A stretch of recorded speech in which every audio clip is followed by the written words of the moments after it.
জয় রাধে, জয় নিতাই চৈতন্য। আমরা ভগবানের কৃপায় ক্ষেত্রজ্ঞ বিভাগযোগ শ্রীমদ্ভগবদ্গীতা আলোচনা করছিলাম। আগের দিন আমরা সপ্তমতম শ্লোক পর্যন্ত আস্বাদন করলাম। সপ্তমতম শ্লোক পর্যন্ত ষষ্ঠতম শ্লোকে ভগবান 24 প্রকার ক্ষেত্রের 24 প্রকার তত্ত্ব, এখানে ক্ষেত্র মানে দেহ, দেহের 24 প্রকার তত্ত্ব এবং সেই 5টি বিশেষ ইন্দ্রিয় শব্দ, স্পর্শ, রূপ, রস, গন্ধ এবং এছাড়াও যে বিকারগুলি অর্থাৎ দেশ, ক্রোধ, লোভ, আবেগ, হিংসা ইত্যাদি 8 প্রকারের বর্ণনা করলেন। আজকে আমরা অষ্টমতম শ্লোকে ভগবানের মুখে জানব যে আরও কোন কোন বিষয়গুলিকে ভগবান জ্ঞান অর্থাৎ যে তত্ত্বগুলিকে জ্ঞেয় না করলে বা যে পন্থাগুলিকে যদি আশ্রয় না করি তাহলে আমরা সেই ক্ষেত্রের ভেতরে ক্ষেত্রজ্ঞকে জানতে অসমর্থ হব। সেইগুলিকে ভগবান জ্ঞান রূপে অভিহিত করছেন।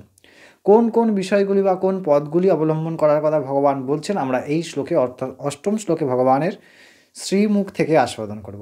চলুন আমরা এই কথামৃত আস্বাদন করার পূর্বে ভগবানের শ্রীমুখ হইতে আমরা অষ্টমতম শ্লোকটি আস্বাদন করে নিই। ভগবান অষ্টমতম শ্লোকে ক্ষেত্রজ্ঞ বিভাগ যোগে বলছেন যে অনামিত্যাস্তদাদ্ভে তমাহিংসা क्षान्तिरार्जवम् आचार्य पाषाणं शौचं স্থৈর্যমাত্মা বিনিগ্রহ।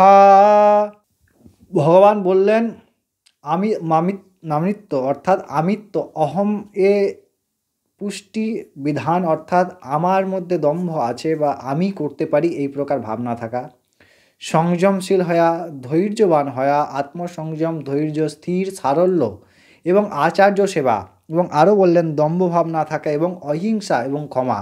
এই যে বিষয়গুলির কথা ভগবান বললেন এই শ্লোকে, এই বিষয়গুলি অর্থাৎ সারল্যতা, আচার্যের সেবা করা অর্থাৎ গুরু আচার্যের সেবা করা, সারল্য ভাব, মনের মধ্যে কোনো রকম বিশেষ চিন্তন, বিশেষ প্রকার দেশ বিদ্বেষ তৈরি না হওয়া, সারল্য সহজ সহজ পথে আমাদের চলতে হবে।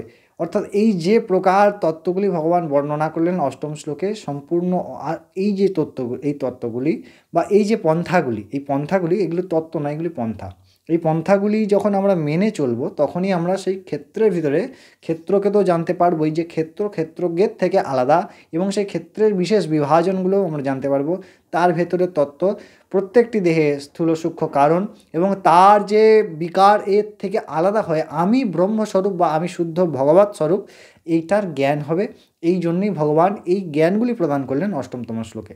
আমরা পরের দিন নবমতম শ্লোকে ভগবানের মুখে আরও বিশেষ বিশেষ কথা অমৃত আলোচনা করব। তো তখন আপনারা অবশ্যই সঙ্গে জুড়ে থাকুন। যদি শ্রীমদ্ ভগবত গীতামৃত আপনাদের অবশ্যই ভালো লেগে থাকে, সঙ্গে থাকবেন, অনেক ভালো থাকবেন, আনন্দিত থাকবেন। জয় রাধে, জয় নিতাই চৈতন্য।